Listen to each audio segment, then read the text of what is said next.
Hello, everyone, and welcome to today's webinar. My name is Wes Arnold, and I'm part of the product marketing team here at Smarty. Today's webinar is an introduction to our upcoming U.S. property data product, and we're super excited to get started. However, before I introduce our presenter, allow me to go over a few housekeeping items. Number one, this webinar will be recorded, and we'll send a copy of the recording to everyone who's registered, so you can be looking for that in your inbox within a few days, probably. This also means that if you have to step out early for some reason, you'll be able to catch up on everything in the recording, so don't worry.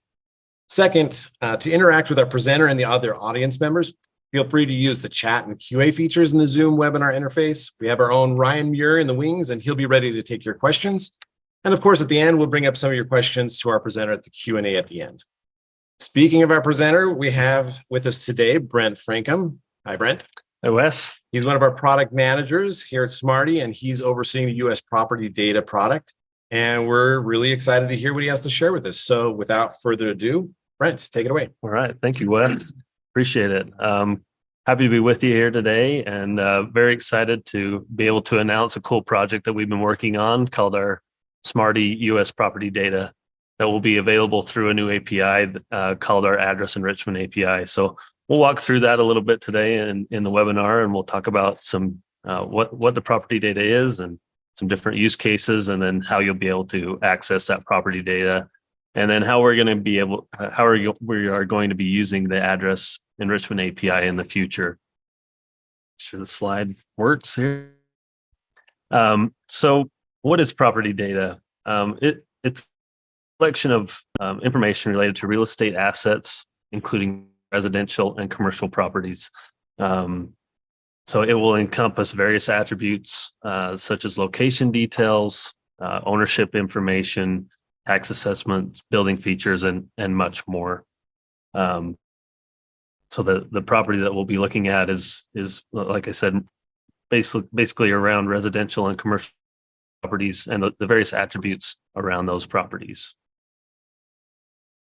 The different types of property data that we'll have is location data, which will include geocodes, elevation, tax jurisdiction, the property address attributes, zoning, and any land use type. So basically any attribute that's used to identify the physical location of a property. We'll also have tax information, which will include tax assessed value, property tax amount, market value, and historical tax information. The other data we'll have is ownership data. This data will contain information about the owners, ownership type, and contact information. We'll also have information around the mortgage and mortgage information, and mortgagee, second mortgages, refinances, that type of data.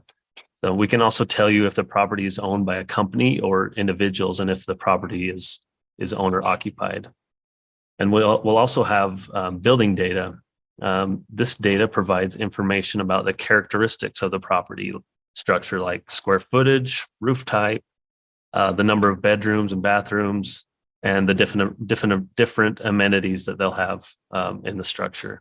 So overall, we'll have over 350 data attributes available to you to download about individual properties. The data that we have is sourced from public records maintained by the government. So this includes information such as tax assessment and ownership records. And the amount of data that we'll have is really dependent on how thorough the county records are, because it is public data. So you may be asking, why not just get this data directly from the county? So unfortunately, there's not a data standard amongst the different county assessors and recorders offices across the country. So the data that Smarty will provide is normalized and standardized across the different counties in the country. So what are the different applications of the property data? So here's some of the top ones that we've identified, and then there are many others.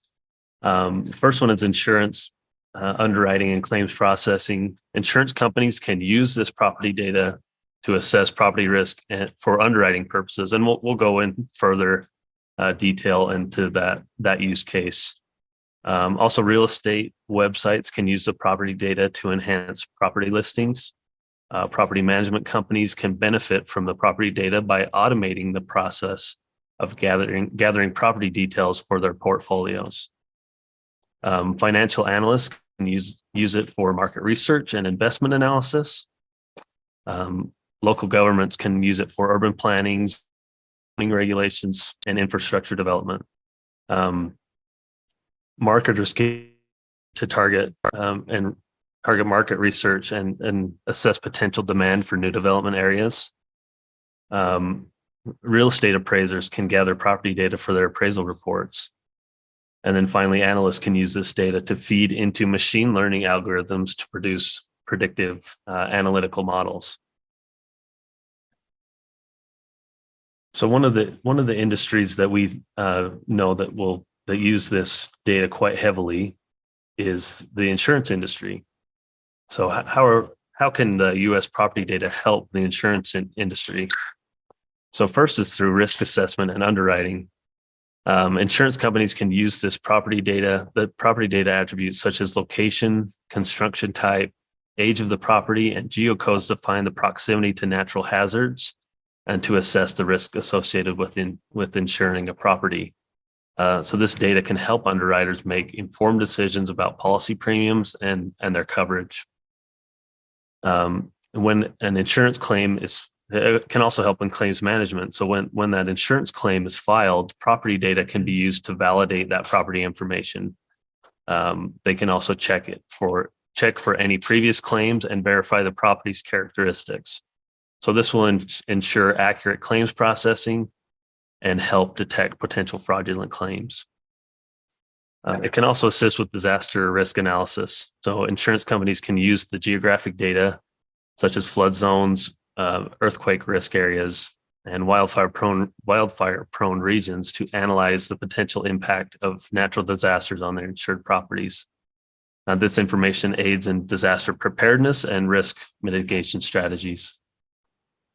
It can also be used to generate a profile of the customer. By enriching customer data with property information, insurance companies can gain a better understanding of their policyholders. This enables personalized marketing, targeted policy offerings, and improved customer service. It can also be used to optimize pricing that's offered to customers. So property data attributes can be used to refine the insurance pricing models. Insurers can analyze historical claims data, property characteristics, and geographic factors to optimize premium rates based off of several risk factors. And then catastrophe modeling. So property data combined with advanced catastrophe modeling tools can help insurance companies simulate potential large-scale disasters and their impact on their portfolio. So this aids in assessing potential losses and determining the need for reinsurance. Home inspections and assessments before issuing a policy, insurance companies can often conduct home inspections.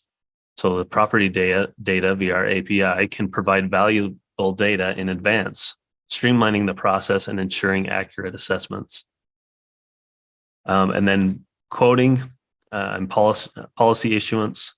So by integrating the property data into their systems, insurers can automate the quoting process, and prospective customers can provide their address, and the system can fetch the property data and generate accurate quotes instantly.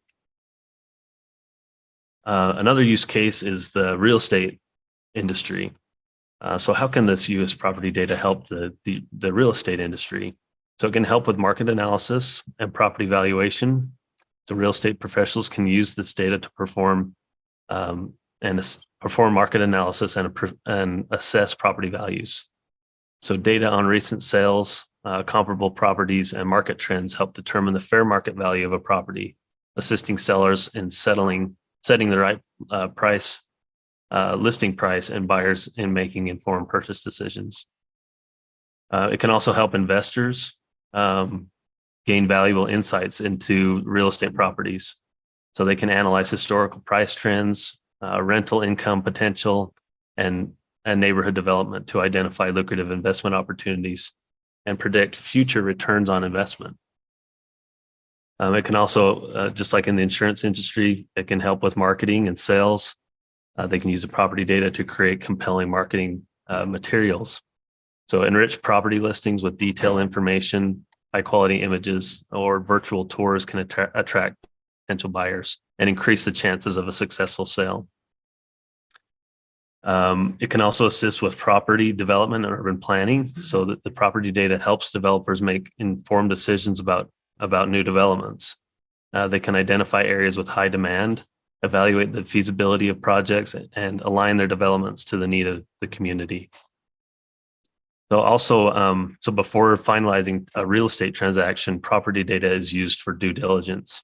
So buyers, lenders, investors examine the property data to assess potential risks such as hazards, title issues, or property liens.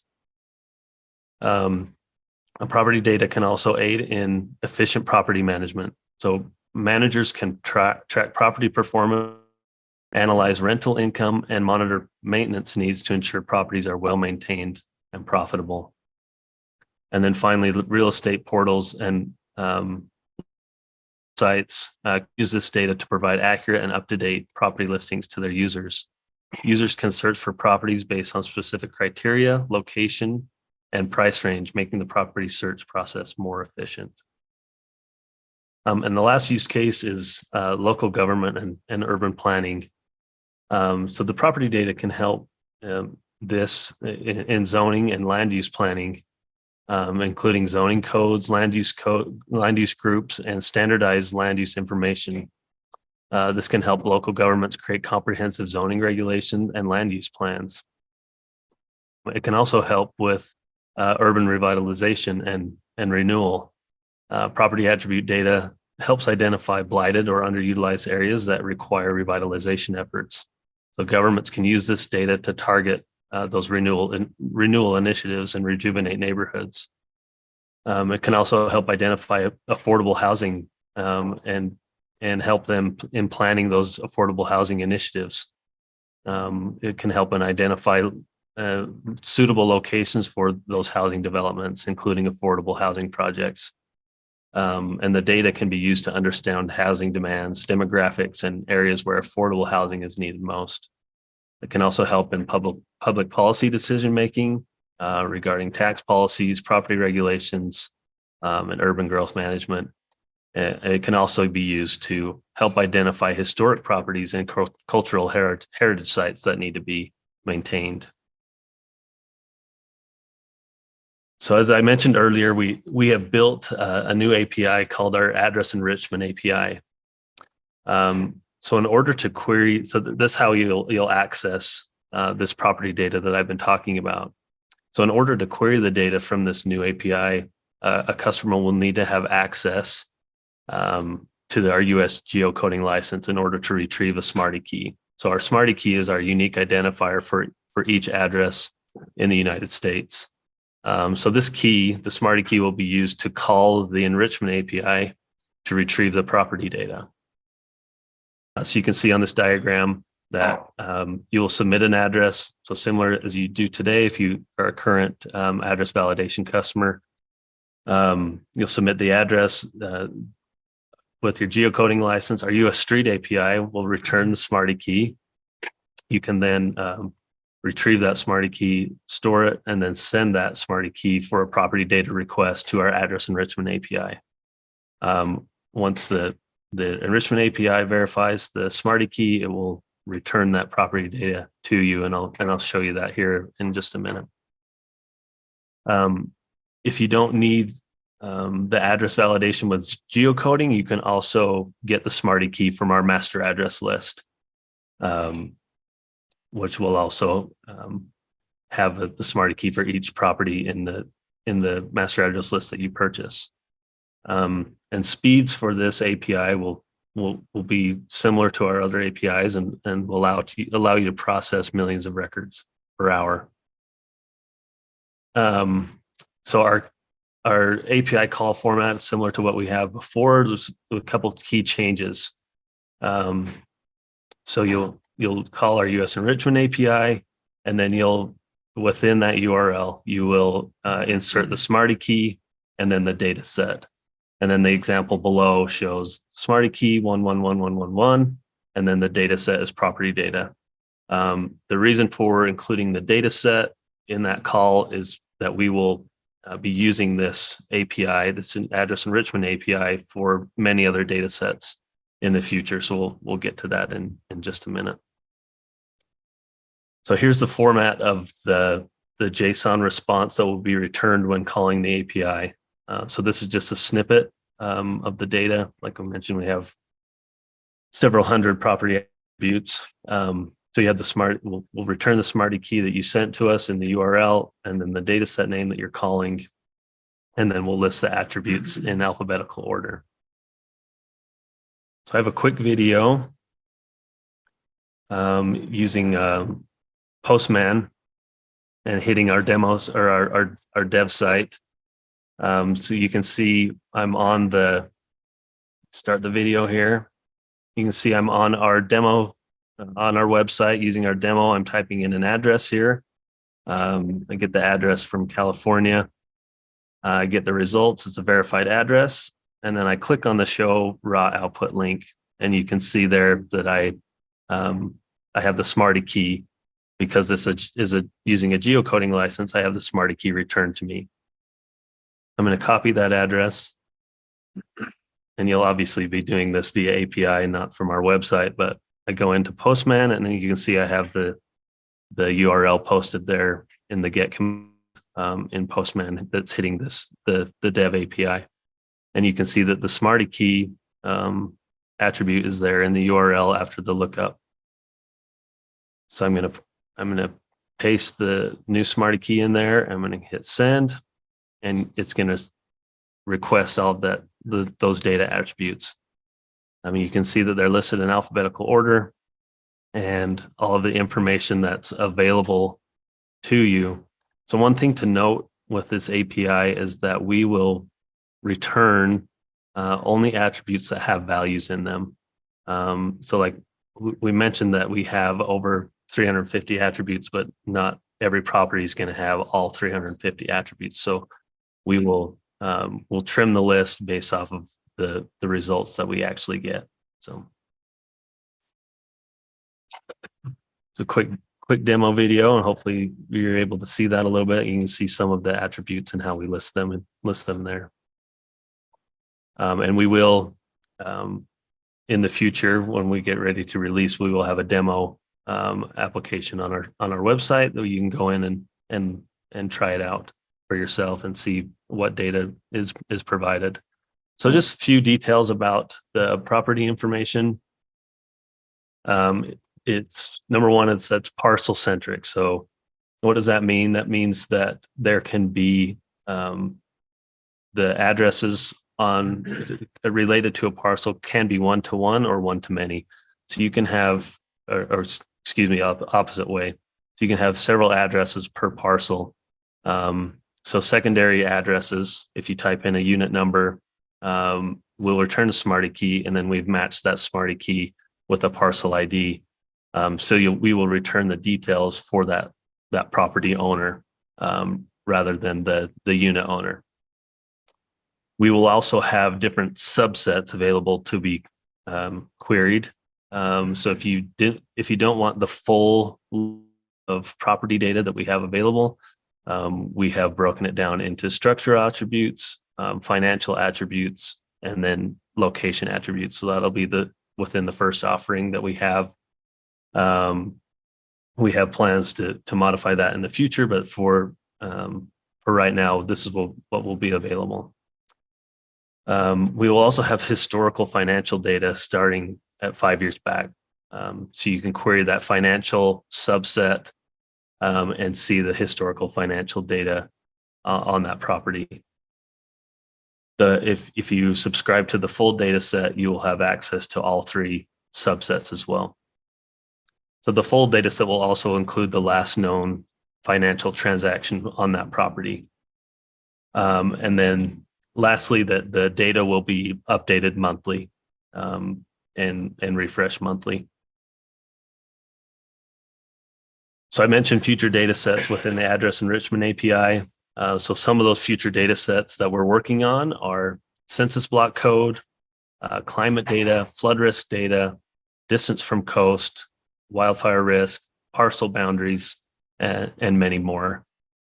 So we're excited about this new API and where it can take us and where it can take our customers, and provide you with much more information around our addresses. So to wrap up, so why get property data from Smarty? So utilizing both the address enrichment and address validation APIs creates a powerful synergy and enhancing data accuracy, enriching property insights, and optimizing various business processes. So you get enhanced data accuracy, which will improve your data quality and reliability for all your processes. You'll get comprehensive property insights.